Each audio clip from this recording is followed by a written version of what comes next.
Jane Eyre by Charlotte Brontë. Chapter 18.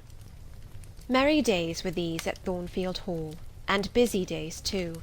How different from the first 3 months of stillness, monotony, and solitude I had passed beneath its roof! All sad feelings seemed now driven from the house, all gloomy associations forgotten. There was life everywhere, movement all day long. You could not now traverse the gallery, once so hushed, nor enter the front chambers, once so tenantless, without encountering a smart lady's maid or a dandy valet. The kitchen, the butler's pantry, the servants' hall, the entrance hall were equally alive, and the saloons were only left void and still when the blue sky and halcyon sunshine of the genial spring weather called their occupants out into the grounds. Even when that weather was broken, and continuous rain set in for some days, no damp seemed cast over enjoyment. Indoor amusements only became more lively and varied, in consequence of the stop put to outdoor gaiety. I wondered what they were going to do the first evening a change of entertainment was proposed. They spoke of playing charades, but in my ignorance I did not understand the term.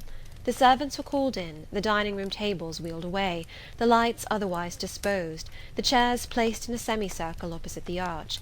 While Mr. Rochester and the other gentlemen directed these alterations, the ladies were running up and down stairs, ringing for their maids. Mrs. Fairfax was summoned to give information respecting the resources of the house in shawls, dresses, draperies of any kind, and certain wardrobes of the third story were ransacked, and their contents, in the shape of brocaded and hooped petticoats, satin sacks, black modes, lace lappets, etc., were brought down in armfuls by the Abigails. Then a selection was made, and such things as were chosen were carried to the boudoir within the drawing-room.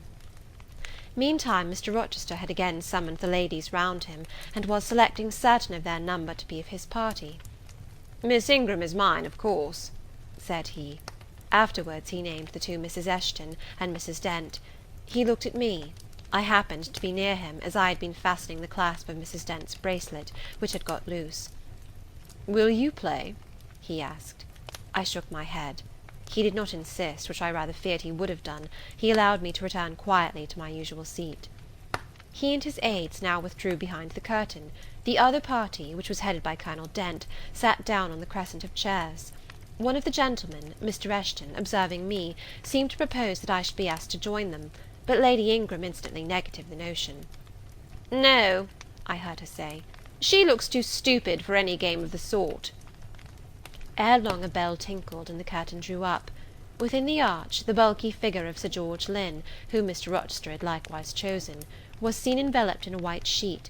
Before him, on a table, lay open a large book, and at his side stood Amy Eshton, draped in Mr. Rochester's cloak, and holding a book in her hand. Somebody unseen rang the bell merrily. Then Adele, who had insisted on being one of her guardian's party, bounded forward, scattering round her the contents of a basket of flowers she carried on her arm. Then appeared the magnificent figure of Miss Ingram, clad in white, with a long veil on her head, and a wreath of roses round her brow. By her side walked Mr. Rochester, and together they drew near the table. They knelt, while Mrs. Dent and Louisa Eshton, dressed also in white, took up their stations behind them. A ceremony followed in dumb show, in which it was easy to recognise the pantomime of a marriage. At its termination, Colonel Dent and his party consulted in whispers for 2 minutes, then the Colonel called out, "Bride!" Mr. Rochester bowed, and the curtain fell. A considerable interval elapsed before it again rose. Its second rising displayed a more elaborately prepared scene than the last. The drawing-room, as I have observed before, was raised 2 steps above the dining-room, and on the top of the upper step, placed a yard or 2 back within the room, appeared a large marble basin, which I recognized as an ornament of the conservatory, where it usually stood, surrounded by exotics and tenanted by goldfish, and whence it must have been transported with some trouble, on account of its size and weight. Seated on the carpet, by the side of this basin, was seen Mr. Rochester, costumed in shawls, with a turban on his head. His dark eyes and swarthy skin and Paynim features suited the costume exactly. He looked the very model of an Eastern emir, an agent or a victim of the bowstring. presently advanced into view Miss Ingram. She too was attired in oriental fashion, a crimson scarf tied sash-like round the waist, an embroidered handkerchief knotted about her temples, her beautifully moulded arms bare, one of them upraised in the act of supporting a pitcher, poised gracefully on her head. Both her cast of form and feature, her complexion and general air, suggested the idea of some Israelitish princess of the patriarchal days, and such was doubtless the character she intended to represent. She approached the basin, and bent over it as if to fill her pitcher. She again lifted it to her head. The personage on the well brink now seemed to accost her, to make some request. She hasted, let down her pitcher on her hand, and gave him to drink. From the bosom of his robe he then produced a casket, opened it, and showed magnificent bracelets and earrings. She acted astonishment and admiration. Kneeling, he laid the treasure at her feet. Incredulity and delight were expressed by her looks and gestures. The stranger fastened the bracelets on her arms, and the rings in her ears. It was Eliza and Rebecca; the camels only were wanting. The divining party again laid their heads together. Apparently they could not agree about the word or syllable the scene illustrated. Colonel Dent, their spokesman, demanded the tableau of the whole, whereupon the curtain again descended. On its third rising only a portion of the drawing-room was disclosed, the rest being concealed by a screen, hung with some sort of dark and coarse drapery. The marble basin was removed. In its place stood a deal table and a kitchen chair. These objects were visible by a very dim light proceeding from a horn lantern, the wax candles being all extinguished. Amidst this sordid scene sat a man with his clenched hands resting on his knees, and his eyes bent on the ground. I knew Mr. Rochester, though the begrimed face, the disordered dress, his coat hanging loose from one arm, as if it had been almost torn from his back in a scuffle, the desperate and scowling countenance, the rough bristling hair might well have disguised him. As he moved, a chain clanked. To his wrists were attached fetters. "Bridewell!" exclaimed Colonel Dent, and the charade was solved. A sufficient interval having elapsed for the performers to resume their ordinary costume, they re-entered the dining-room. Mr. Rochester led in Miss Ingram. She was complimenting him on his acting. "Do you know," said she, "that of the three characters I liked you in the last best? Oh, had you but lived a few years earlier, what a gallant gentleman highwayman you would have made!" "Is all the soot washed from my face?" he asked, turning it towards her. "Alas, yes, more's the pity. Nothing could be more becoming to your complexion than that ruffian's rouge." "You would like a hero of the road, then?" "An English hero of the road would be the next best thing to an Italian bandit, and that could only be surpassed by a Levantine pirate." "Well, whatever I am, remember you are my wife. We were married an hour since in the presence of all these witnesses." She giggled, and her colour rose. "Now, Dent," continued Mr. Rochester, "it is your turn." And as the other party withdrew, he and his band took the vacated seats. Miss Ingram placed herself at her leader's right hand. The other diviners filled the chairs on each side of him and her. I did not now watch the actors. I no longer waited with interest for the curtain to rise. My attention was absorbed by the spectators. My eyes, erewhile fixed on the arch, were now irresistibly attracted to the semicircle of chairs. What charade Colonel Dent and his party played, what word they chose, how they acquitted themselves, I no longer remember; but I still see the consultation which followed each scene. I see Mr. Rochester turn to Miss Ingram, and Miss Ingram to him. I see her incline her head towards him, till the jetty curls almost touch his shoulder and wave against his cheek. I hear their mutual whisperings. I recall their interchanged glances, and something even of the feeling roused by the spectacle returns in memory at this moment. I have told you, reader, that I had learnt to love Mr. Rochester. I could not unlove him now, merely because I found that he had ceased to notice me, because I might pass hours in his presence and he would never once turn his eyes in my direction, because I saw all his attentions appropriated by a great lady who scorned to touch me with the hem of her robes as she passed, who, if even her dark and imperious eye fell on me by chance, would withdraw it instantly, as from an object too mean to merit observation. I could not unlove him, because I felt sure he would soon marry this very lady, because I read daily in her a proud security in his intentions respecting her, because I witnessed hourly in him a style of courtship which, if careless and choosing rather to be sought than to seek, was yet in its very carelessness captivating, and in its very pride irresistible. There was nothing to cool or banish love in these circumstances, though much to create despair. Much, too, you will think, reader, to engender jealousy, if a woman in my position could presume to be jealous of a woman in Miss Ingram's. But I was not jealous, or very rarely. The nature of the pain I suffered could not be explained by that word. Miss Ingram was a mark beneath jealousy. She was too inferior to excite the feeling. Pardon the seeming paradox, I mean what I say. She was very showy, but she was not genuine. She had a fine person, many brilliant attainments, but her mind was poor, her heart barren by nature. Nothing bloomed spontaneously on that soil, no unforced natural fruit delighted by its freshness. She was not good, she was not original. She used to repeat sounding phrases from books. She never offered nor had an opinion of her own. She advocated a high tone of sentiment, but she did not know the sensations of sympathy and pity. Tenderness and truth were not in her. Too often she betrayed this by the undue vent she gave to a spiteful antipathy she had conceived against little Adele, pushing her away with some contumelious epithet if ever she happened to approach her, sometimes ordering her from the room, and always treating her with coldness and acrimony. Other eyes besides mine watched these manifestations of character, watched them closely, keenly, shrewdly.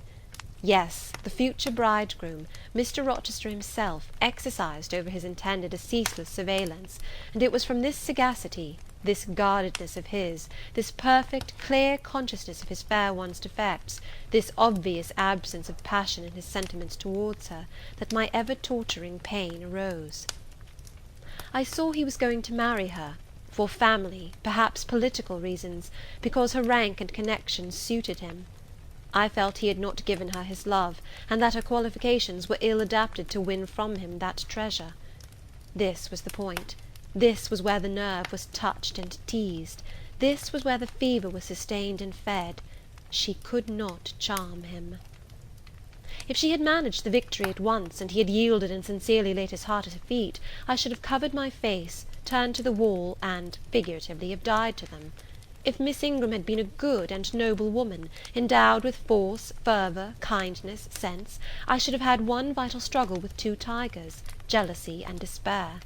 Then, my heart torn out and devoured, I should have admired her, acknowledged her excellence, and been quiet for the rest of my days. And the more absolute her superiority, the deeper would have been my admiration, the more truly tranquil my quiescence.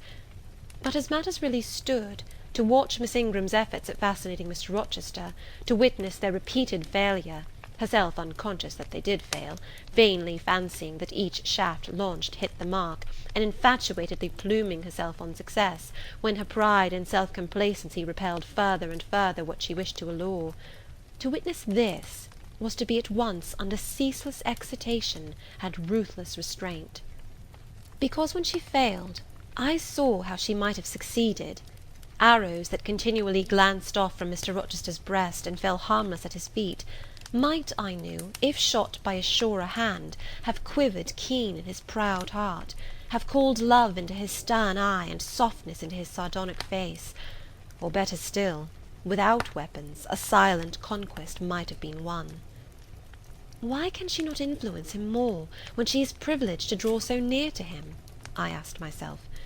Surely she cannot truly like him, or not like him with true affection. If she did, she need not coin her smiles so lavishly, flash her glances so unremittingly, manufacture airs so elaborate, graces so multitudinous. It seems to me that she might, by merely sitting quietly at his side, saying little and looking less, get nigher his heart.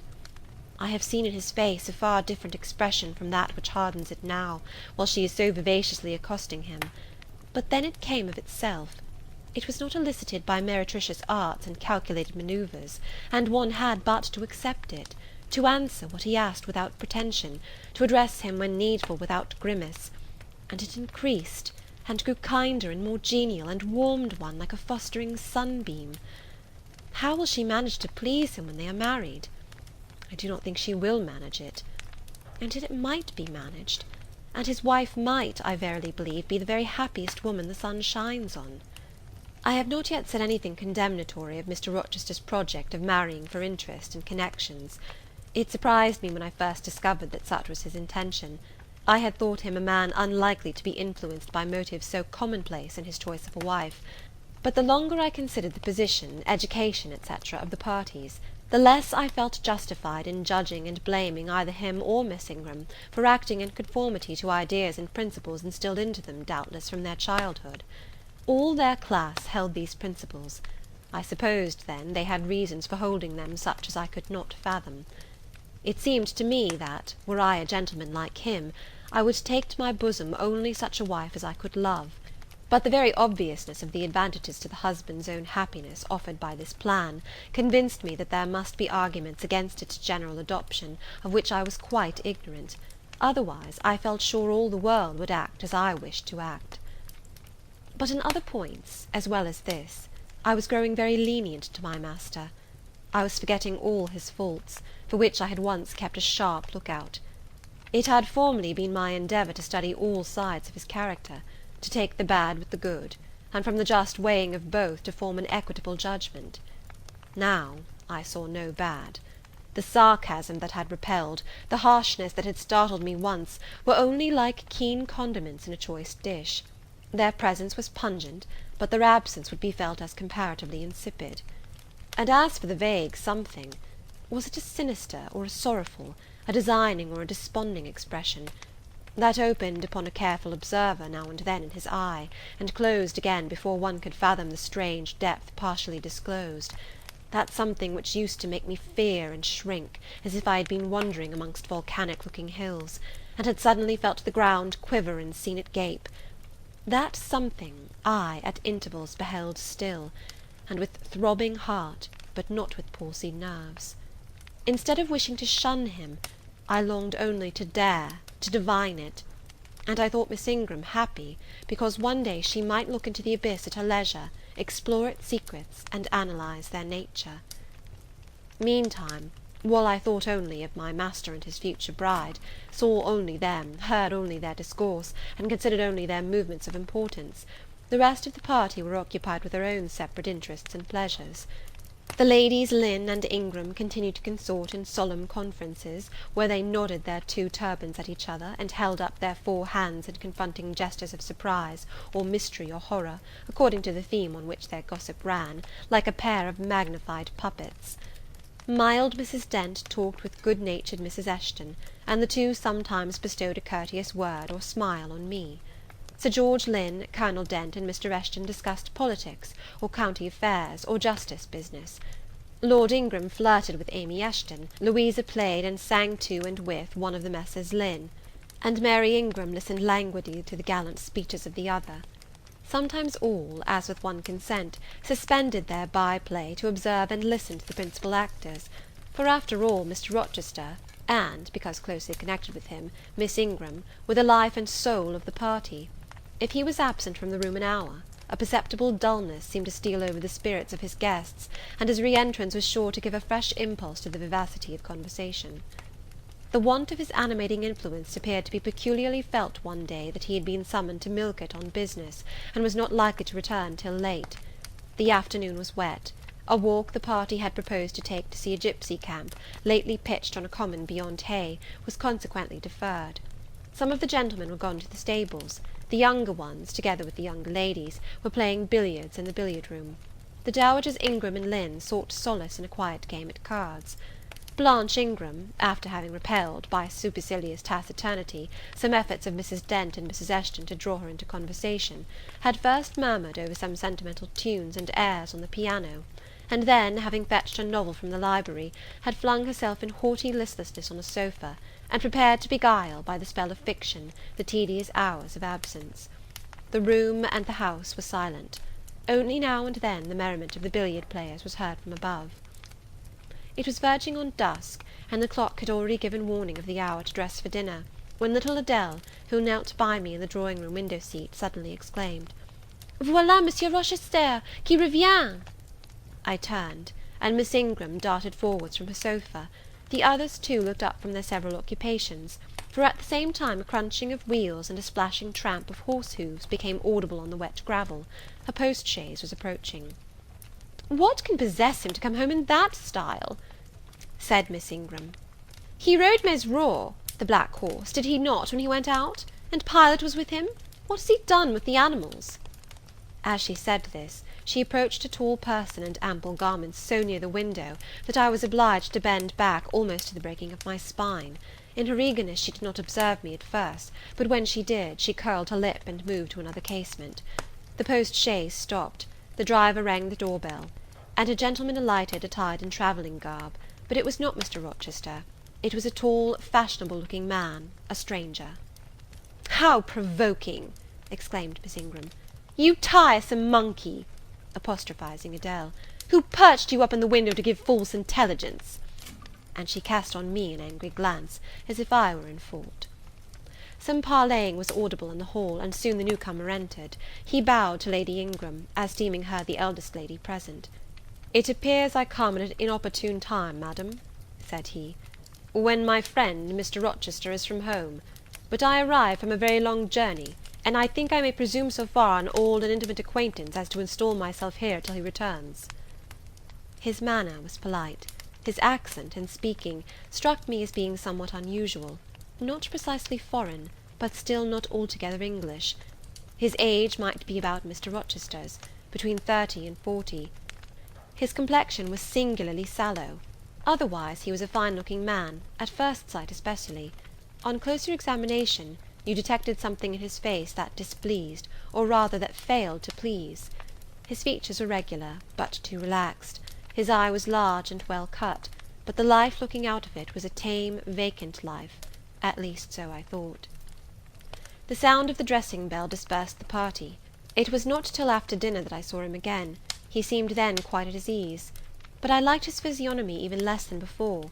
It struck me as being at the same time unsettled and inanimate. His eye wandered, and had no meaning in its wandering. This gave him an odd look, such as I never remembered to have seen. For a handsome and not unamiable-looking man, he repelled me exceedingly. There was no power in that smooth-skinned face of a full oval shape, no firmness in that aquiline nose and small cherry mouth, there was no thought on the low, even forehead, no command in that blank brown eye. As I sat in my usual nook, and looked at him with the light of the girandole on the mantelpiece beaming full over him, for he occupied an arm-chair drawn close to the fire, and kept shrinking still nearer, as if he were cold, I compared him with Mr. Rochester. I think, with deference be it spoken, the contrast could not be much greater between a sleek gander and a fierce falcon, between a meek sheep and the rough-coated, keen-eyed dog, its guardian. He had spoken of Mr. Rochester as an old friend. A curious friendship theirs must have been, a pointed illustration indeed of the old adage that extremes meet. 2 or 3 of the gentlemen sat near him, and I caught at times scraps of their conversation across the room. At first I could not make much sense of what I had heard, for the discourse of Louisa Eshton and Mary Ingram, who sat nearer to me, confused the fragmentary sentences that reached me at intervals. These last were discussing the stranger. They both called him a beautiful man. Louisa said he was a love of a creature, and she adored him, and Mary instanced his pretty little mouth and nice nose, as her ideal of the charming. "And what a sweet-tempered forehead he has!" cried Louisa. "So smooth, none of those frowning irregularities I dislike so much, and such a placid eye and smile." And then, to my great relief, Mr. Henry Lynn summoned them to the other side of the room, to settle some point about the deferred excursion to Hay Common. I was now able to concentrate my attention on the group by the fire, and I presently gathered that the newcomer was called Mr. Mason. Then I learned that he was but just arrived in England, and that he came from some hot country, which was the reason, doubtless, his face was so sallow, and that he sat so near the hearth, and wore a surtout in the house. Presently the words Jamaica, Kingston, Spanish Town, indicated the West Indies as his residence, and it was with no little surprise I gathered, ere long, that he had there first seen and become acquainted with Mr. Rochester. He spoke of his friend's dislike of the burning heats, the hurricanes, and rainy seasons of that region. I knew Mr. Rochester had been a traveller, Mrs. Fairfax had said so, but I thought the continent of Europe had bounded his wanderings. Till now I had never heard a hint given of visits to more distant shores. I was pondering these things, when an incident, and a somewhat unexpected one, broke the thread of my musings. Mr. Mason, shivering as some one chanced to open the door, asked for more coal to be put on the fire, which had burnt out its flame, though its mass of cinder still shone quite hot and red. The footman, who brought the coal, in going out, stopped near Mr. Eshton's chair, and said something to him in a low voice, of which I heard only the words, "old woman," quite troublesome. "Tell her she shall be put in the stocks if she does not take herself off," replied the magistrate. "No, stop," interrupted Colonel Dent. "Don't send her away, Eshton. We might turn the thing to account. Better consult the ladies." And speaking aloud, he continued, "Ladies, you talked of going to Hay Common to visit the gipsy camp. Sam here says that one of the old Mother Bunches is in the servants' hall at this moment, and insists upon being brought in before the quality to tell them their fortunes. Would you like to see her?" "Surely, Colonel," cried Lady Ingram, "you would not encourage such a low impostor. Dismiss her by all means at once." "But I cannot persuade her to go away, my lady," said the footman, "nor can any of the servants. Mrs. Fairfax is with her just now, entreating her to be gone; but she has taken a chair in the chimney corner, and says nothing shall stir her from it till she gets leave to come in here." "What does she want?" asked Mrs. Eshton. "To tell the gentry their fortune, she says, ma'am, and she swears she must and will do it." "What is she like?" inquired the Mrs. Eshton in a breath. "A shockingly ugly old creature, miss, almost as black as a crock."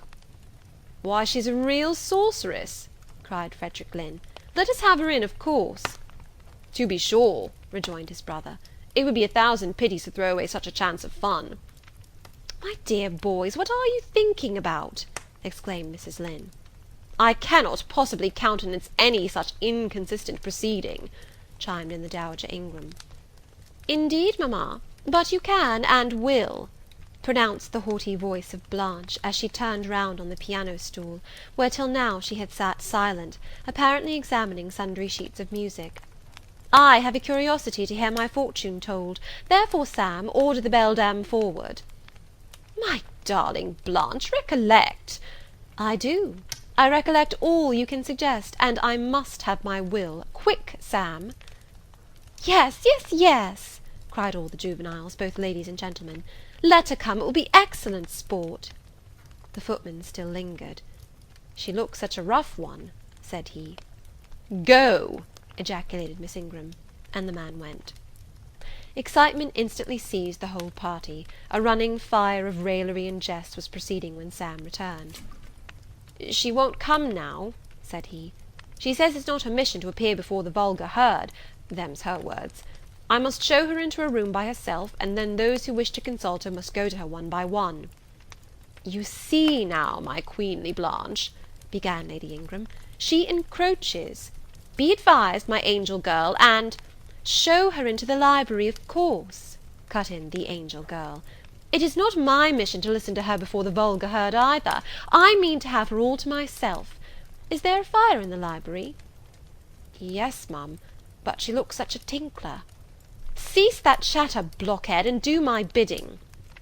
Again Sam vanished, and mystery, animation, expectation rose to full flow once more. "She's ready now," said the footman as he reappeared. "She wishes to know who will be her first visitor."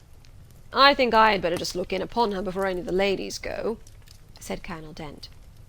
"Tell her, Sam, a gentleman is coming." Sam went and returned.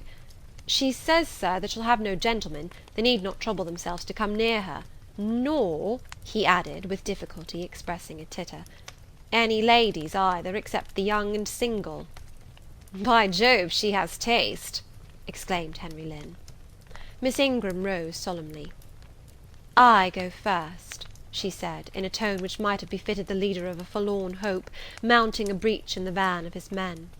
"Oh, my best, oh, my dearest, pause, reflect," was her mamma's cry; but she swept past her in stately silence, passed through the door which Colonel Dent held open, and we heard her enter the library. A comparative silence ensued. Lady Ingram thought it le cas to wring her hands, which she did accordingly. Miss Mary declared she felt, for her part, she never dared venture. Amy and Louisa Eshton tittered under their breath, and looked a little frightened. The minutes passed very slowly. 15 were counted before the library door again opened. Miss Ingram returned to us through the arch. Would she laugh? Would she take it as a joke? All eyes met her with a glance of eager curiosity, and she met all eyes with one of coldness and rebuff. She looked neither flurried nor merry. She walked stiffly to her seat and took it in silence. "Well, Blanche," said Lord Ingram. "What did she say, sister?" asked Mary. "What did you think? How do you feel? Is she a real fortune teller?" demanded the Mrs. Eshton. Now, good people," returned Miss Ingram, "don't press upon me. Really, your organs of wonder and credulity are easily excited. You seem, by the importance of you all, my good mamma included, ascribed to this matter, absolutely to believe we have a genuine witch in the house, who is in close alliance with the old gentleman. I have seen a gipsy vagabond. She has practised in hackneyed fashion the science of palmistry, and told me what such people usually tell. My whim is gratified, and now I think Mr. Eshton would do well to put the hag in the stocks to-morrow morning, as he threatened." Miss Ingram took a book, leant back in her chair, and so declined further conversation. I watched her for nearly half an hour. During all that time she never turned a page, and her face grew momently darker, more dissatisfied, and more sourly expressive of disappointment. She had obviously not heard anything to her advantage, and it seemed to me, from her prolonged fits of gloom and taciturnity, that she herself, notwithstanding her professed indifference, attached undue importance to whatever revelations had been made her.